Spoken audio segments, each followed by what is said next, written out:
The following program is for mature audiences only. Football talk shows, most of them sound like this. Blah, blah, blah, blah. Not this one. That's because it features the former director of college scouting with the Chicago Bears. He worked on the staff that drafted, the likes of Devin Hester, Olin Kreutz, Lance Briggs. He's the man who takes shit from absolutely nobody. He's Greg Gabriel. Gabriel joins longtime Chicago sports reporter David Schuster. And this is, accordingly, Gabriel Schuster Talk Bears. And welcome into another ever popular and growing fast Gabriel Schuster podcast. I'm David Schuster, and he, of course, is Mr. Greg Gabriel. And Greg, this is our second podcast of the week, and we'll be doing two each and every week during the NFL season, as the first one recaps the game like we did the other day. The Bears now off to a 2-0 start. And the second one each week is a preview of the upcoming game, and we will preview Sunday's game against Atlanta in just a moment. But Greg, we begin with the passing of a Chicago sports legend, and Gale Sayers did pass away on Wednesday. We're recording this on Thursday. And I got to be honest with you, this one hit me pretty hard because not only was he one of my sports heroes back in my youth, but he obviously was one of the greatest running backs ever in the NFL. And I got to know him on a personal level in a few different occasions during both our lifetimes. He became, I don't know if you knew this, Greg, but he was the athletic director at Southern Illinois while I was going to school down there. And I was working and going to school, and he was just 32 years old when he became the athletic director at Southern Illinois. Now, the obvious reason that he became the athletic director, he was the associate athletic director, I believe, at Kansas at the time. And, Southern Illinois, not the biggest power, obviously, and the boosters came up with a great idea. Let's bring in Gale Sayers, and, it's obviously to raise money. That just goes without saying. So I don't know how much administrative work he did, but all of a sudden, here's one of my sports heroes in front of me when I was working and going to school down there. And again, he was just 32 years old at the time. He was still in great shape. He looked like he could still play. And if he didn't have all those knee injuries, God knows he probably would have played. But all of a sudden, just to be associated with him, I was just, tongue-tied the first time I saw him. I go, oh my God, this is Gale effing Sayers. And, he was such a great running back. I'll let you extol about how great of a running back he was, but what he did on the football field was just magic. I also remember a lot of times when I was playing football, at my stupid level with my friends in the park, there was always one guy who was so much better than everybody else, and he just made us look silly, okay? But here's Gale Sayers, who made the greatest football players in the game. He made them look silly when he was running out there because they couldn't catch him, they couldn't tackle him. It was just a pleasure to watch him play football. Having grown up in Buffalo, New York, the player that I saw in my youth, and actually I was in going into college when he joined the Buffalo Bills, was O.J. Simpson. And regardless of what he did on the off the field after he was retired, he was a work of art, and I think their running styles were very, very similar. Very elusive, loose hip runners that could make people miss in tight or in space, hit the home run, on numerous occasions.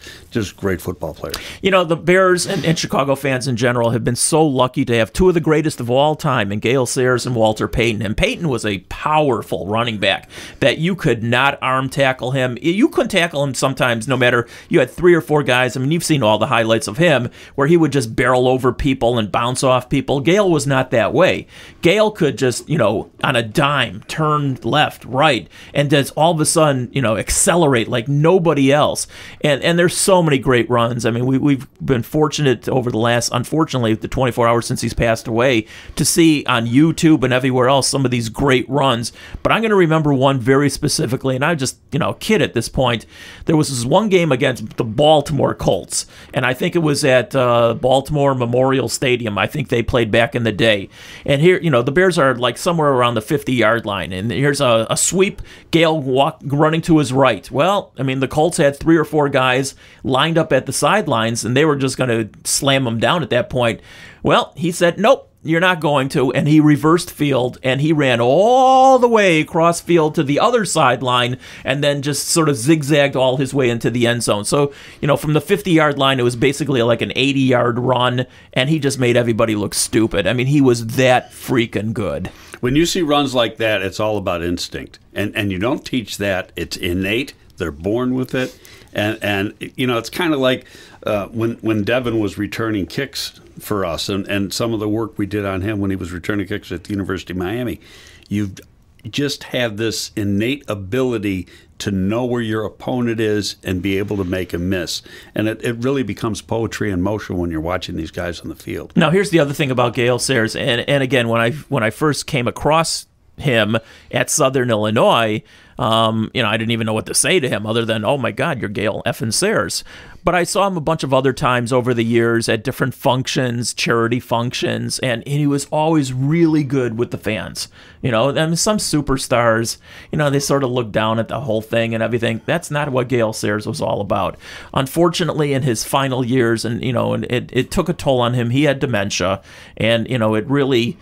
He wasn't Gale Sayers, obviously, at the end, and I've had some family members who've also have and had the same thing, so I know personally, in dealing with that. But Gale Sayers was so nice to people, and so, again, just a tragedy to see anybody pass away from something like that, but when it's one of your sports heroes or heroes in general, it just really takes a toll. So, anyway, may he rest in peace, Absolutely. And may his memory be a blessing for all those that knew him and were able to watch him play. Absolutely. All right, we wanted to start with that, but obviously there's a big football game coming up on Sunday. The Bears are off to a 2-0 start. We're going to hear from some of the participants of the Bears in just a second, but let's talk about this matchup. Here's what's interesting about Atlanta so far. They are averaging offensively 39 points in their 2 games, okay? They have scored, let's see, is that right? Well, let's start with Matt Ryan. Matt Ryan is off to a really good start. Okay, Matt Ryan is 61 of 90. That's a 68% passing rate. 723 yards in his 2 games. He's got a QB rating through the first 2 games of 109.5, 6 touchdowns and 1 interception. He has been sacked 3 times. And again, their offense has been scoring a lot of points. Ridley has been really, really good. Julio Jones, who's really good in his own right, has actually been surpassed at least through the first 2 games by Ridley. So the Bears' defense, they better put some pressure on Ryan, and they better cover these guys because otherwise Atlanta's going to run wild in this game. Well, there's a possibility that Julio Jones doesn't even play in this game. That's right. He's got the hamstring injury. He's got a hamstring issue. I got the injury report from yesterday, and as we're recording this, it's too early to know what the report is going to be for today. But guys who missed practice yesterday: Julio Jones, Jake Matthews, Takaris McKinley on the defensive side. The other defensive end, Dante Fowler, a linebacker, and I don't know how to pronounce his name, Olakon, a safety, DeMonte Kazee. They had a number of guys miss practice, and there was 3 or 4 backups that missed practice too. So that'll be interesting to see who in fact practices today and tomorrow, if at all. Obviously, if they're not practicing on Friday, there's a good chance they're not going to play in the game, and we'll have to wait another 24 hours to see what happens with that. All right, I misread some of the numbers. Their offense through the first 2 games, Atlanta has scored 64 points. Okay, so not averaging 39, averaging 32. That's still a lot of points. A lot of points, but their defense has given up an average of 39 points because they've given up 78 points in the first 2 games. Tell me what you see from their defense because, if Mitch Trubisky doesn't have a good game against this defense, something's wrong. I didn't see the whole game against Dallas the other day, but I saw that onside kick. That was the absolute worst special teams play. I've been doing this since 1981. The worst play I have seen on special teams in that entire period. That's 39 years. When I first saw it, I saw from the opposite side angle. That must have been the TV camera side, and then I saw the game film side from the other. When I first saw it, it looked like the Dallas player had touched the ball 7.5 yards, 8 yards into the kick, and so that would have been an illegal touching. But when you saw it from the other angle, film from the other side, actually it went about 10.5 yards before he touched it. But the hands team, the front line Atlanta defenders, none of them went after the ball. They just stood there and watched it. The worst football play I ever saw. I cut guys. I think guys should have been cut over Okay, that. and I was about to say, I'm sure they've been practicing like no tomorrow this whole week on that special teams You know play. what's amazing? The coach is making excuses. You're not supposed. I mean, just be honest. They fucked up. Yeah, I mean, hey, there should have been guys cut on a play like that. That's a big play. That cost them a ball game. They recover the ball, they win. All right, again, their defense right now has been, I mean, just tortured by the two teams that they've played so far. Going back to their offense, Todd Gurley, who was a really good running back in college, I don't know if he's lived up to his promise. I don't know what your thoughts are. He had injuries coming That's out, correct. and with running backs, you can go downhill fast. And I've said this before, not on this show, but when a running back starts to go downhill in the NFL, and it could be 3 years in, could be 5 years in, it's not like a gradual decline. It's falling off a cliff. It is. It's taking the express elevator from the top floor to the bottom floor in about 2 seconds. Their game changes overnight. And I think, that's what's happening with Gurley. You started to see the decline last year when he was with the Rams. That's why the Rams didn't bring him back. And, now he's with Atlanta. Can he be dangerous? Darn right he can. But at the same time, he's a little easier to handle than earlier in his career. Well, he hasn't done hardly anything. He's got 35 carries for 117 yards. That's 3.5 yards a pop so far. So he has not been the focus. They've obviously, they blew the big lead in the last game, but they're a pass-happy offense. I think it's safe to say that. We talked about Calvin Ridley, 16 receptions, 4 touchdowns through the first 2 games. Julio Jones hasn't gotten into the end zone. He does have 11 receptions. He does have that injured hamstring, and we'll find out as the week goes on if he plays or not. When he's healthy, I think he's one of the top 2 or 3 receivers in the game. Matt Ryan is an excellent quarterback. I got to go a little bit off topic because I scouted him twice his final year at Boston College, and the first I went to school. My first 2 years of college, I went to a 2-year school up in Boston called Dean College, and the reason I went there is because I didn't play football my last 2 years of high school. I got thrown out of the first high school I was at. So tell us why. Come on, tell us why. My marks, I was a horrible student. Oh, okay. I did. They hadn't made up ADD yet. I had ADD, okay. But nobody. There was nobody around to tell you. They just called you a stupid idiot and got whacked upside the head. I went to a Catholic school, so I saw. My knuckles got wrapped a few times, but. Anyway, so I go to Dean so I can play football, and I end up rooming with these guys. Now, I'm a jock, and I room with these guys who are hippies, okay, musicians, and great musicians. And I ended up, one of the guys was originally from Buffalo and then had moved to New York. There was a guy from Boston.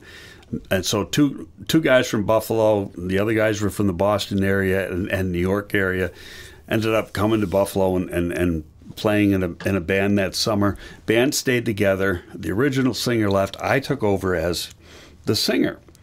Now let's fast forward. I didn't see these guys then for years and years and years after I left Dean. The last time I had talked to my one roommate, his name is Mark Charrington, was in 1986 when our other roommate had died because of illness at an early age. He was like 34, 35 years old.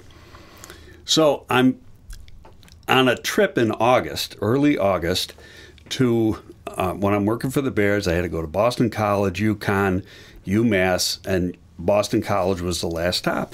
So as I'm driving over there, I'm thinking, I wonder if Mark's still in the area. I haven't talked to him. At this point, it's like 22 years or something. So I get to my hotel. There's All Scout stayed at the Newton Marriott at that time, which is just down the street from Boston College. I start Googling his name and trying to find out if I can, if he's still there, if there's any way I can find this guy. And lo and behold, I see he's like the editor of a magazine called Cultural Survival, which has to do with indigenous people all over the world. They specialize in really helping indigenous people. he ends up being, he's the editor, and he's one of the execs of this company. So I get a hold of him, I pick up the phone, I said, Mark, and he goes, Greg. He knew my voice right away. And I hadn't talked to him in over 20 years. We end up, going out to dinner the next day, and obviously kept in contact. Then when I stopped working for the Bears, the following year, I started, picking up the guitar and playing more. I went up. He was still playing with another member of our band back from the 70s in a blues band in Boston. I went up to Boston, played with these guys for a gig one night, had an absolute blast, but at the same time I was scared, more scared in my life than I ever was when I stepped on a football field, because I hadn't been on a stage since like 1974. But it was just talking or thinking about Matt Ryan brought that memory back, because it all was tied into going to scouting. All right, now you made a big mistake here by telling us that you used to sing in a band, because now you're going to make me sing here? I am going to make you sing. That's not happening. Oh, don't be so shy. Bear song, sing it. Bear down. No, never mind. Okay. Anyway, I don't really know how Atlanta's tight ends. I don't think they've done very productive, but that led me to take a look at the Bears tight ends. And I'm going to be honest with you, Greg, this is a head scratcher to me, because I thought the Bears tight ends would be the big difference in the offense from last 3 or 4 seasons going into this one. But so far, the Bears tight ends through 2 games have only caught 5 passes. I know Jimmy Graham probably should have caught a couple more in that first game, but he's only got 4 receptions, and Cole Kmet has one. Why? I think it's just been the flow of the game. And if you watch the All-22, when Mitch is in a passing situation, he's always looking for number 12 first. And at times he forces the ball to 12. And you could say that on the interception that he threw, where it was really a great play by the defensive play, but along the sideline late in the game to Robinson. So that's probably Mitch's fault. He's got to spread the wealth around. There's going to be other guys. And there was plays, looking at the All-22, there was times when Robinson was wide open. And in fact, the drop ball to Miller along the sideline, on that particular play, Miller was pretty tightly guarded on the left sideline. Robinson was in the slot, and he put his foot in the ground. He was open by 5 or 6 yards. Mitch never took a look at him. He was just always going to the left side on that one throw. All right, well, maybe they'll get the tight ends more involved. I think they will. I think it's just a matter of the flow of the offense. But I thought it would be more like Kansas City and Philly, and those guys become the number 1 receiver. And right now, that's not the case. But in fairness, Philly and Kansas City, Philly's got Hill, who's a speed guy, but they don't have that ultimate number 1 receiver like Allen Robinson is. We've talked about this through the first 2 games. In the first game, I think it was 11 different guys who caught a pass. I think last week it was 10. I could be wrong about that. But, that's something that has been positive, is that they've spread the wealth around offensively and throwing the football. Conversely, even though Allen Robinson is the number 1 wide receiver, there's no question about that on the Bears, he only has 107 yards through the first 2 games. That's sort of surprising. Well, the total passing yardage isn't that great. That's correct. They've been putting more of an emphasis on the rushing game. That's going to eat the clock. The whole idea is really trying to run clock, keep the defense off the field, and control the ball. And they've been fairly successful doing that.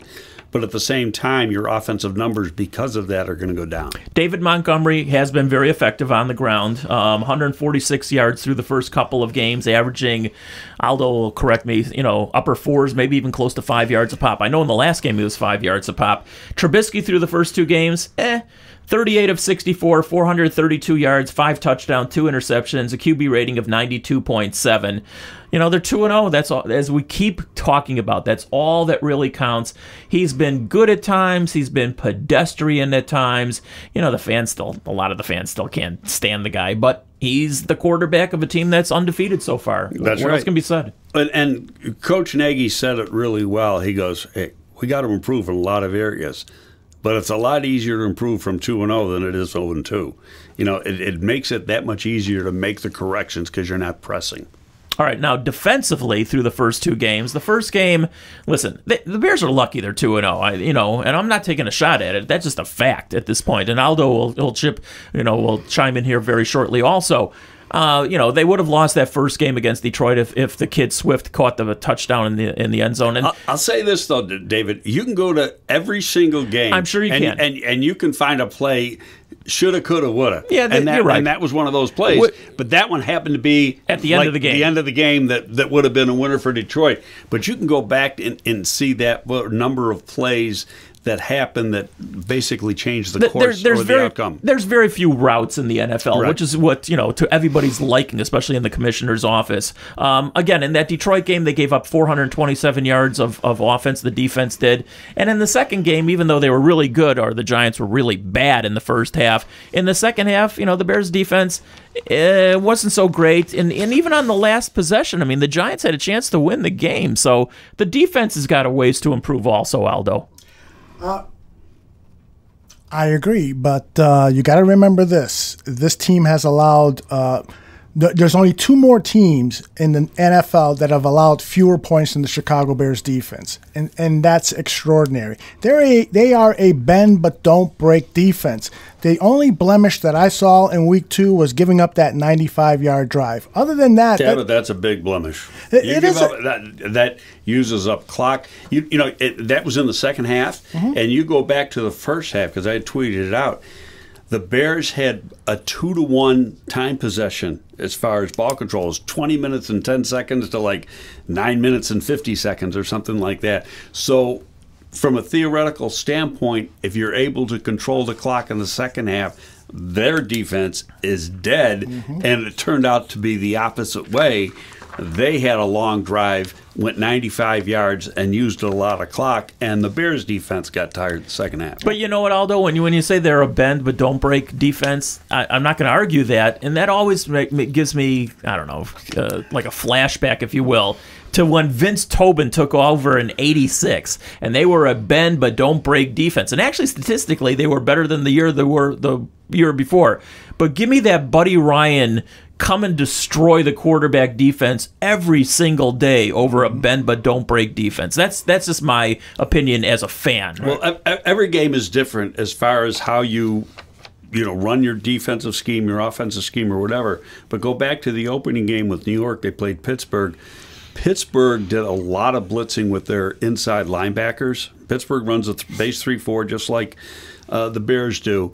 And when New York got into passing situations, they put a lot of pressure on because of blitzing. They weren't sending 4, they were sending 5 and 6, and that really screwed up the passing game of the Giants. The Bears, on the other hand, were mostly rushing 4, sometimes 5, and Brown was able to have time and really pick the Bears apart with the underneath stuff, and that's what he's really good at. He's not really good at throwing the ball downfield yet, second year in the league, but underneath stuff, he'll hit it 80% of the time. Yeah, I feel like there's no doubt that this defense is not far from perfect, but the results have been fairly good, and we just need to see some improved play by Danny Trevathan. And I think Eddie Goldman's absence is really wreaking havoc on Danny Trevathan. He can't escape those offensive linemen who are coming in and blowing him out of the play. And Greg can speak to that because he was a part of a Chicago Bears team that relied heavily on defensive tackles to clear the way for Urlacher and others to make plays. Well, that's true, and Goldman not being there is part of it, but in the case of Danny Trevathan, he's just not playing good. Yeah. I don't care who's in front of him. He's not playing good. And he's just slow. He looks slower. This guy was not a fast guy to begin with when he came out of school. He's a 4.75 guy when he came out of Kentucky, and he was, I think, an undrafted free agent or a late-round pick by Denver at the time. But now he's playing, when he first came here, he's got great instincts. When he first came here, he looked like a guy who was a 4.6 guy. And he's making plays because of that great play speed. He doesn't have that right now. He's playing like a 4.8 guy, and that just isn't working for the Bears. You got to have, what brought me to that point, too, just thinking about it, is looking at Atlanta's defense. Atlanta was the first team in the NFL. until Atlanta started doing this about 5 years ago, 6 years ago, most of the teams were playing with those bigger linebackers. Atlanta started playing with small, fast guys, and that's what Roquan Smith is, a smaller, fast guy. Trevathan was supposed to be that, and he was up until this season. And that's a difference maker. You look at some of the backers for, Deion Jones and the one name I can't pronounce.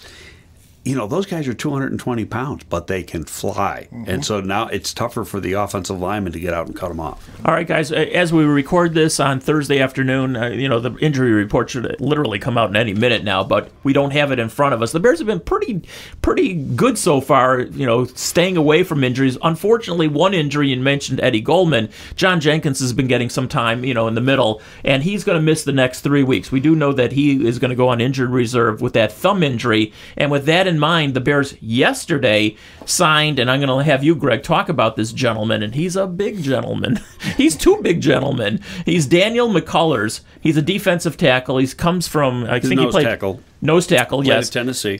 Played at Tennessee in college. Was on the Steelers roster. Didn't really do much there, but he's huge. 6'7", 352 pounds. Tell me about him. Okay. Number one, he got drafted in 2014, and because of the rules for the practice squad this year, he's allowed to be on the practice squad. Otherwise, he'd be out on the street. But this was a guy that played in the rotation every year for the last 6 seasons. He's got productivity, got a lot of play time as a backup, not a full-time player. But he is a run stuffer, and that's what the Bears are missing. You don't move him off the line of scrimmage. He's a big, huge man that can occupy blockers, and I think it's given the defense that he played in at Pittsburgh, which really does a great job usually against the run. He's going to be just what the doctor ordered for the Bears. I would not be a bit surprised, even though you quote practice squad with the Steelers the first 2 games. I think he'll be active this week. He'll be active and he'll get some play time. Absolutely. One of the things that I thought was interesting about McCullers that I read about is that they played him a lot on the 3-4 defense at the nose tackle on the nickel defense. The reason why, and this was in 2018, the reason why is because he said they loved the way that I pushed the pocket in. And so they gave him some snaps there. I'm not sure the Bears are going to do that, but if they need some help on the nickel defense and want to apply that philosophy, perhaps he can help there. But see, that's what Eddie did. Eddie, when he played in the sub package, he could push the pocket because he's so powerful in the lower body.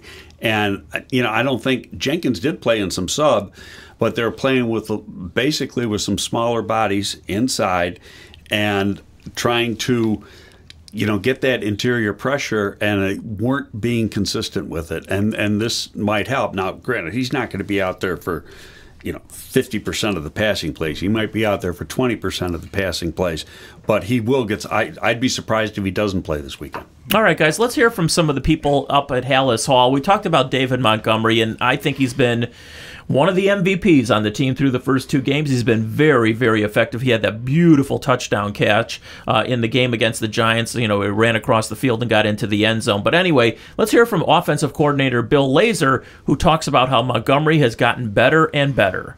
Oh, I think there's probably a pretty good list. Number one, he does it right.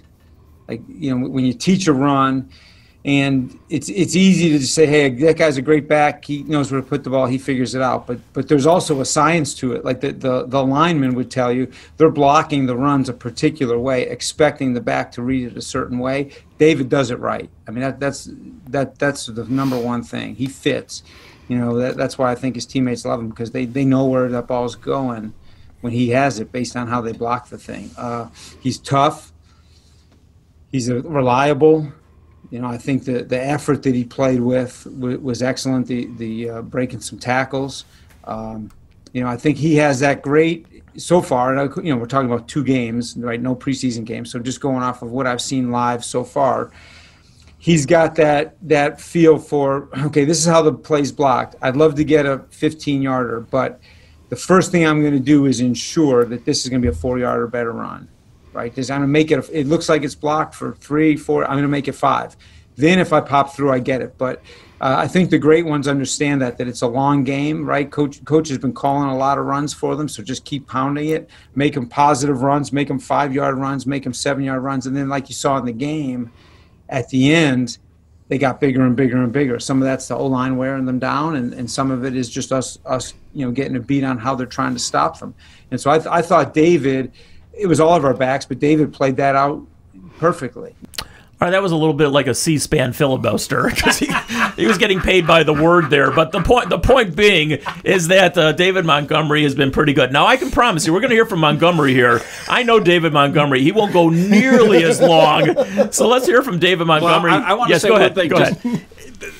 Laser wasn't here last year, so he didn't see Montgomery play. That's true. Okay, so what he's seeing for the first time. Montgomery is playing a lot faster this year. He's in better condition. I don't know if he's lost weight, but his body fat is down. His muscle mass is up. When they use the bod pod to measure that, he's in a lot better condition. And that added quickness and his burst is quite a bit improved over last year. Those things alone are making him more productive on top of the change in the blocking scheme. When he came out of Iowa State, the scouting report on him was that he had breakaway speed, but we didn't really see it last year because, unfortunately, he wasn't in the secondary that much to show that. But I thought he was really good running, between the tackles. That's where I thought he was really good last year. This year so far, he's showing both that he can, have that burst of speed in the secondary like he did on that touchdown run and also, get through the tackles. Anyway, let's hear from Montgomery. And just like you said, Greg, he says the game is slowing down for him.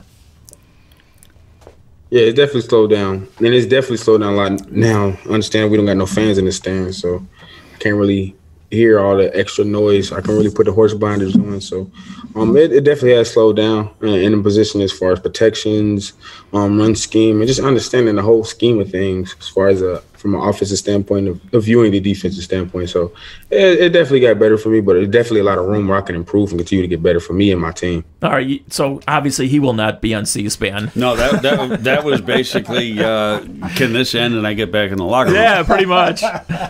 Pretty much. All right, let's hear from one more Bears out of the locker room. Here's Eddie Jackson. Eddie Jackson, I just love Eddie Jackson. He sort of toned it down on his criticism of the referee. I think he took a closer, really close look at that replay and finally said, you know what, okay, fine. It could have gone either way, but I'm not going to bitch about it because obviously he knows if he does, then he's going to get fined. But more than anything else, he's looking ahead towards Sunday's game, and he knows that Calvin Ridley needs to be slowed down.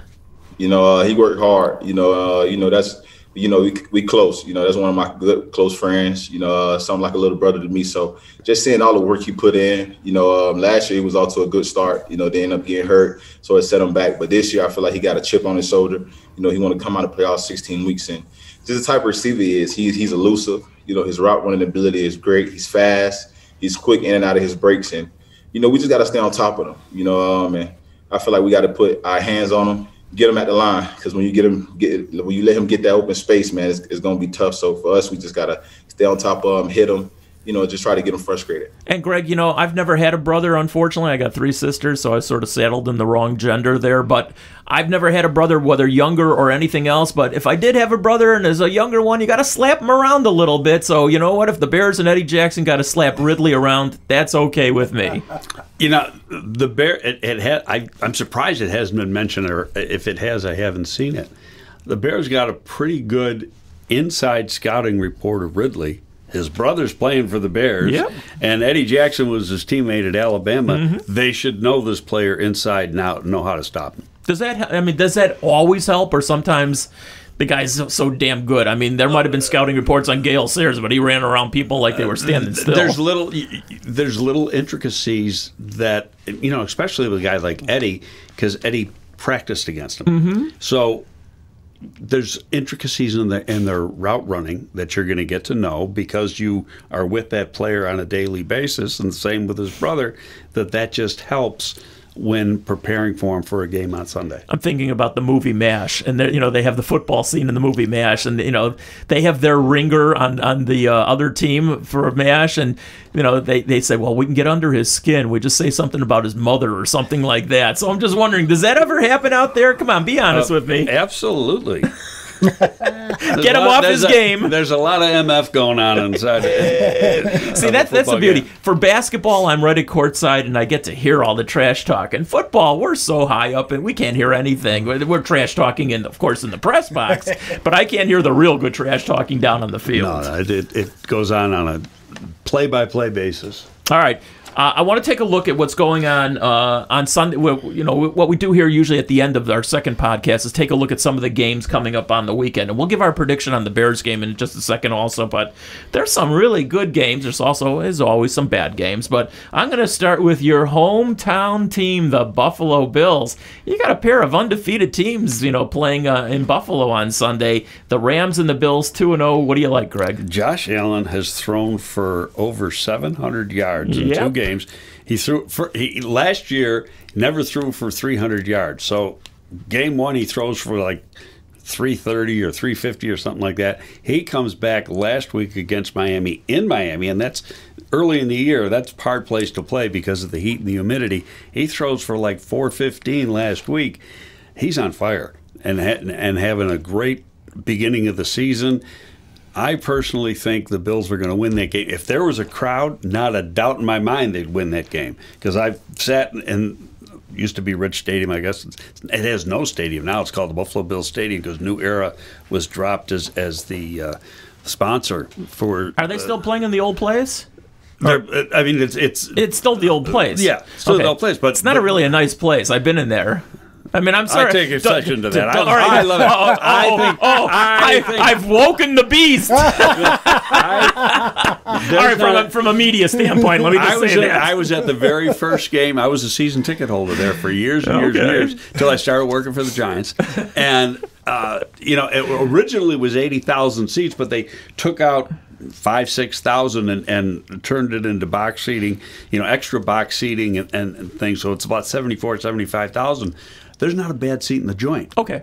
I'll give it that. You gotta have to understand. I come from a media standpoint, so I view everything through media eyes, and it's very archaic. If you say that, first of all, the press Soldier Field stinks too. The new stadiums in the NFL, the press box is over in the corner. True. Okay, that's that true. Stadium, where is it? Right in the middle of the field. Okay, and you're big. right. Some of the older ones, you're right. Like even for the Oakland Raiders, for baseball also. When they played in Oakland, now they're in Vegas. You're right, that was in the middle as well. When the Chargers were in Los Angeles, or San Diego, I should say, that was in the middle. Of course, in the Bears, now, especially with what's going on with COVID, we're so far tucked away for the game that was there last week. I was in the old Soldier Field press box doing scouting when I was with the Giants. That was tiny. It wasn't good. Okay, you got newer that old Soldier Field, not good. Rich Stadium, New Era Field, whatever it's called. They got there's 4 rows or 5 rows of media seating. And then you've got a big lobby area in the back. That's as big as there is in the league. This is going to be blasphemous for me to say. We might even lose some people on the podcast if I say with the following, but I will. Actually, the best place to watch a football game for not only fans, but also for the media is Lambeau Field. I mean, it's and the food is pretty damn good too. Too much cheese, cheese, of course. I've been to Lambeau and sat in that press box probably a dozen times. I don't disagree with you. No, it's very nice. All right, moving on. Tennessee, 2-0. Hey, listen, they could bury Minnesota in the division, early on. Minnesota's off to a 0-2 start. Kirk Cousins might be playing for his job. Well, how about Sunday. this? We talked about Buffalo a minute ago. They lost Diggs. Diggs has more production for Buffalo than the entire Minnesota receiving corps so far this year in 2 games. That was a trade. Buffalo paid a lot, including a first-round pick, to get him, but he ends up being a lot more important to that Minnesota offense than the Minnesota people felt because that's, they traded him away. All right, well, Cousins, like I said, he might be playing for his job because he's been awful so far. Midway through the third quarter in the last game, he had a Blutarski QB rating of 0.00. No way to go through life like that. So, I mean, he's been awful so far, and he's getting paid can I say shitload? A shitload of money. So, I don't know. Minnesota's got their backs up against it. They go to 0-3. Where's that game? It's at Minnesota. It's at Minnesota? It's at Minnesota. And Tennessee's a pretty good football team. I'm going to take Tennessee. Okay. Here's a good game. The Las Vegas Raiders, this is going to take me a long time to get used to saying that, off to a 2-0 start. And they are at New England. And this is going to, if the weather's nice, this could be two productive quarterbacks. Cam Newton has been productive no matter what you say. By the way, did you ever see the last play of the game that I told you that, Cam Newton had a good game the other day against Seattle, but on that last play where he tried to, run it in from the 1 yard line. No, I didn't see it. Go back and take a look at it because he just pussyfooted it. I mean, if you're going to get the ball at the 1 yard line, it's the last play of the game. Run. As big as he is? Yeah, run fast. Get into that line and get in. I don't know. Did you see it, Aldo? Yes, I did. Was I right about that? I think you were absolutely right. Okay. And then one other thing regarding the Raiders. Do we have a chalkboard here? Yeah, I'll bring one in. Point for David? I thought you were going to drop some plays. I wanted to get your thoughts on the Raiders tight end. There you go. Let her out. The Raiders tight end, Darren Waller, I think he has become the best tight end in pro football. I mean, this guy, did you see him on Monday night? I mean, just fabulous. He's unguardable. He's truly sensational. Last year, he had a breakout season. Darren Waller. No, well, I think Gruden is a great offensive coach. And he has a way of drawing up plays that can utilize certain personnel, and that's the guy he wants to utilize. So he's making sure he's open. And part of that is the design of the play, not just the player. But, yeah, he's having a great year. Yeah. All right, another game to take a look at. We talked about Minnesota. Not only we didn't make a pick on that one. Oh, okay. I'm going to say Minnesota wins that game. No. I mean the Raiders. The Raiders at New England. Gosh, you can't go against Bill Belichick at home, can you? And it's tough to go west to east and play. Yeah. Is that game early or late? I'm not sure. Early. It is early. It is early. Okay, that even makes more it so. even tougher. Yeah, it's 10 o'clock. New England. The bodies. New England wins. The Raiders are getting 5.5 points, by the way. Okay, so obviously Vegas likes the Patriots. All right, another team in the division off to an 0-2 start, and I said that Kirk Cousins could be playing for his job. I know you're going to say, you're going to disagree with me, but Matt Patricia, I think, is already... his job is on the line. I think if they start 0-3 and they have another embarrassing loss like they might this coming Sunday as they play at Arizona, listen, Arizona might score 50 on them. His job could be over after Sunday. I really believe that. Well, I don't know if it's going to be over after Sunday, but take a line. Was it the Green Mile? Dead man walking? That's what it is. He's dead man walking? And I think that's the same with Mr. Quinn, the general manager. Okay. But see, the general manager will fire the coach just to save his job for a few more weeks. Mrs. Ford might fire both. That's right. Is she cognizant of anything? Oh, yeah. Okay. All right. I'm going to say Arizona destroys them. All right. Green Bay 2-0 against New Orleans. I think that's is that the Let's Sunday back night up game? just for a second. Yeah. Where I think Arizona is at a disadvantage in that stadium. You could go out there and it'd be like 110 degrees and have that home field advantage playing in that heat, but they play in the dome and it's going to be 72. Well, their advantage is that they're playing the Lions this week. Listen, if Detroit's here's the deal: if Detroit gets off to a 14-0 start, it's automatic. Arizona's going to win the game. That's right, and cover. All right, Green Bay 2-0 against New Orleans 1-1. Is that game Sunday night, Aldo? That is Sunday night. Okay, and it's in New Orleans. And it's in New Orleans. That is going to be a pass-happy game. New Orleans is not playing good football, and Green Bay is playing great football, but I'm going to go with the home team there. Did you see that after they lost in Vegas the other night that they were supposed to, take off and come back right away? The Saints were, but Sean Payton said, F that, and he brought out, I don't know where he got a film projector from, who knows. It's all digitized. They have that film within 10 seconds of the game being over. That's true. Anyway, he made them stay in Vegas for it's not so terrible to stay in Vegas for 3 more hours, but they weren't at the casinos or any strip clubs. They went to like an airplane hangar or something like that, and he made them watch the film for 3 more hours before they got on the plane. Right. And I worked with Sean in New York. He was first the quarterback coach and became the offensive coordinator on Jim Fossil's staff. In fact, it was right before I came here. And great coach and a great guy on top of that. And he was pissed. You know what's interesting about that game is you say, rightfully so, that the Packers are playing really well and the Saints not so well, and yet Vegas is giving the Packers 3 points. So that's weird. They're very rarely wrong. Yeah, I I mean, know. that's one of the amazing things. Vegas is there rarely wrong. Is there any crowd allowed in New Orleans? I don't think so. I don't think so No. either. No. Because some of these places do, and I thought Atlanta was going to have people, but they don't. They don't, yeah. They should allow people in Philadelphia so they could boo. Just to boo. Did you hear the story Yes. about the guy running the booze Yes. for the quarterback, Carson Wentz? Yes. All right, the Monday night game is also a honey. Kansas City, which, looks like just an extension of last year's Super Bowl team, at Baltimore. So, again, you got 2 quarterbacks who are rotisserie players, dreams, both of them. And this is going to be, if the weather's nice, another pass-happy game. Yeah. Home team again. You like Kansas City.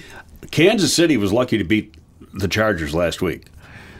That game goes to overtime, and very, very lucky. I almost said San Diego, the LA Chargers, and playing with a rookie quarterback who did not know he was going to play until 10 minutes before kickoff, and they almost lost that game. So I'm going to go. I don't think Kansas City is quite as good as they were last year, at least not yet. I'm going to go with the Ravens. And Vegas is giving the Chiefs 3.5 points on that game. Okay, they're rarely wrong. I mean, this game's got, it's only week 3, but it's got playoff implications, home field playoff implications. It's a big Too game. early for that. Well, but if you lose, only you're 16 basically games. you're 2 games behind them. Right. So and you don't play them again. You lose the tiebreaker. That's right. And it's the first time in history 2 MVPs under the age of 25 at the quarterback position are playing against one another. I'll be watching that game. You mentioned that the Chargers had to have a quarterback change 10 minutes before the game, and we found out the reason why is because Tyrod Taylor, he was getting a injection because he had some kind of rib injuries, and the doctor was giving pain injection. It happens all the time before the game. Unfortunately, he stuck that needle into his lung, and I don't know how long he's going to be out now. He's got, I don't know. Does that happen more often than we know? Well, that's what I was just going to say. Do you know who Dr. Chow is? Yeah. The pro football doc? Okay, he used to be the orthopedic surgeon for the Chargers. And he does a podcast. So this podcast is Monday. Did you see any of it? I did not, but we've had him on as a guest, and he's great. Oh, he's fantastic. And really knows his stuff. And at the same time, he is, if he gets, quote, inside information, he won't give it out because of the HIPAA laws. But he had this other doctor who was also a former doctor on his podcast with the Chargers. I keep wanting to say San Diego. And, well, they were San Diego when these guys were working for him. And they have their practices in San Diego. But the other doctor was an anesthetist. And he had sent a text to Dr. Chow earlier in the day. He goes, I guarantee you this is what happened, which is exactly what did happen. And it's not as unusual as people are making it out to be. And so Dr. Chow was really the first guy to put it out there, or him and his friend, and I don't remember the other doctor's name, that this is 99% sure this is exactly what happened, that the lung got punctured. He goes, basically you're going in, and he showed the size needle that they use, and you're going into that area, and it's what he called a blind injection. So you're going in there, and the lung's pretty big organ, and you don't know exactly if you're going to be quite near it or not because you are blind with that needle, and you just got to hit it a little bit with the needle, and air can start coming out. It's like getting a slow leak in your tire, and that's exactly what happened to Tyrod. You know, I don't know if it's the same thing. I've had 2 epidurals in my life, you know, for my back, because I've had some back problems over the years. The first time it was done at the emergency room, and I don't know, I might have had some guy who was like an orderly or something like that. He missed by a mile, okay? So it did nothing. The second time, I went to a specialist who gave me the epidural, and he found the right spot. And I'll tell you what, that was the most pain I've ever felt in my life for about 30 seconds. And then the pain in my back was gone. But the point being is that you got to be precise when you're doing stuff like that. You have to be 100% precise. Well, they explained what they're trying to do with this injection, and you're trying to go in between ribs. And, you know, I've had pain shots and cortisone shots in my thumb, and there's this device that you can put your hand on, and it becomes almost like a live x-ray. And so then the doctor can see exactly where the needle's going, because you're getting a cortisone shot right in the middle of the joint. And he said you can't do that when you're doing a shot in the middle of the abdominal area or rib area or whatever. And you got to go, you hit a rib, it's going to be sore. You hit the lung, you're going to puncture the lung. So basically what they said is it's more common than it is, but there's people in the media and the NFLPA said, oh, we're going to do an investigation. There's not. They can do all the investigation they want. It was an accidental thing that happens a lot more than people think. Yeah, and they said the doctor's a really cool dude, and yeah, I'm sure he was very apologetic, but shit happens, I guess is the best way of putting that. One of the things it's that they're not a malpractice thing. No. Right. But one of the things they're going to look into is apparently Taylor injured his ribs in week 1, and so why wasn't he on the injury list? That came out today. He had a broken rib. Right, a broken rib. Okay, so he should have been on the injury list. Not only that, Jenkins should have been on the injury report yesterday for the Bears. And, all of a sudden he's gone on IR today, and he wasn't on the unless they placed him on IR yesterday, and it just didn't come across the wire on that. They did it late in the day. All right, guys, a prediction on Sunday's Bears game. I think it's I don't think it's gonna be as high scoring as Atlanta has done in the past. And in the opening 2 games, I'm gonna say it's gonna be a 24-21 game. I like the Bears because I think the defense is going to come back strong. I'm with Greg on that. I would say 24 or 27-21 Bears win, and this defense for the Falcons is just awful. I don't care how fast they are. The new defensive coordinator there, Raheem Morris, he just doesn't have that team ready to play. And with all the injuries that they've suffered this week, I think the Bears are going to score some points, and they don't have to deal with the crowd noise. So I like the Bears' chances of coming away from Atlanta with a win. Raheem Morris, was the interim coach in Tampa Bay for a while. So I've never met him. Supposed to be a really, really good guy. Yeah. But every place he goes, there seems to be problems when he's running the ship. And at Atlanta, they're starting a rookie at corner. Also, they're number 1 draft pick. Terrell. So far, the Bears' number 2 pick, Jalen Johnson, is outplaying him. And but I would not be a bit surprised if that's part of the game plan to try to attack him. All right, I'll make it 3 for 3. I think the Bears win. I think it'll be close. 27-24 is the final I have. I still had the Bears starting off this season at 3-0. I'm not going to back off that. But I also still have them finishing at 8-8. So we'll see if I'm right or wrong about any of that. I got a question for you guys. This was posed by John Buffon on one of our podcasts yesterday, and I thought it was a great question. Would love to hear your opinion. So let's say it gets down to the last drive of the game. Would you rather have the defense protecting the lead or the offense trying to win the game? Let's say 2 minutes left for the defense to protect the lead or the offense to score a go-ahead touchdown and win the game. Given how the Bears are playing right now, what would you pick?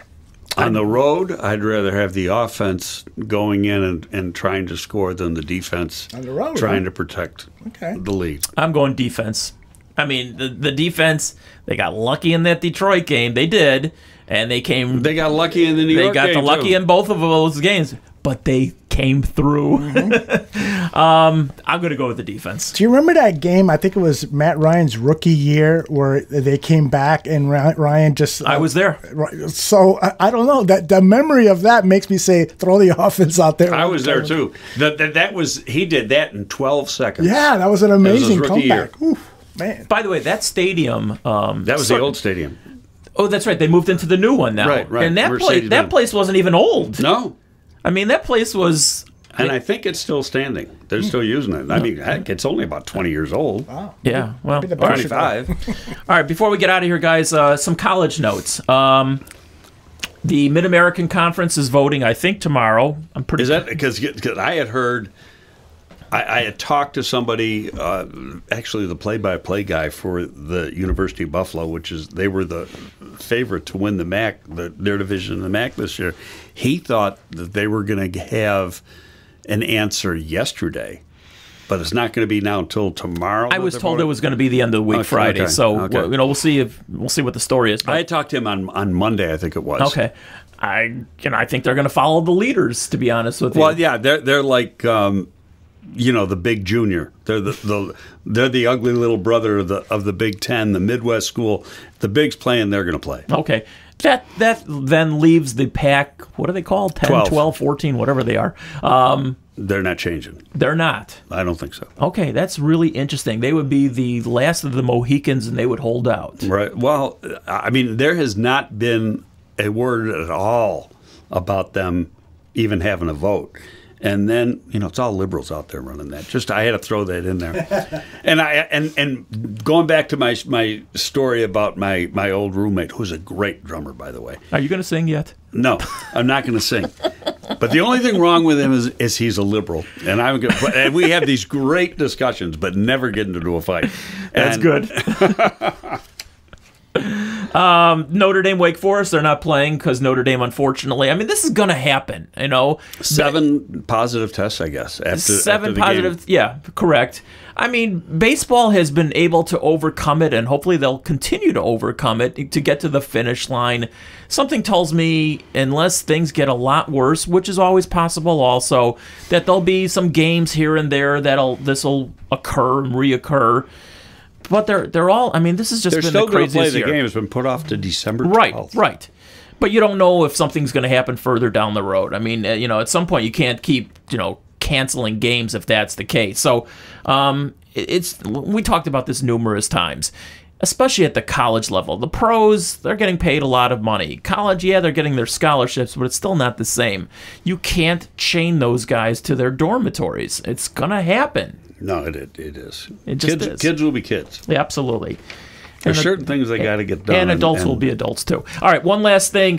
You might have saw this, Greg, and it was basically following up on something that you talked about. The Southeast Conference commissioner, I don't know what his name is, he already says he thinks it's unfair, and you've said this also, that the Big Ten will play potentially, as of right now, for a national championship. They're playing at least 2 less games than the Southeast Conference. They're playing 8 conference games, and then on the championship week, instead of having 1 game, everybody, one's playing 1, 2's playing 2, 3's playing 3. So that's the 9th game.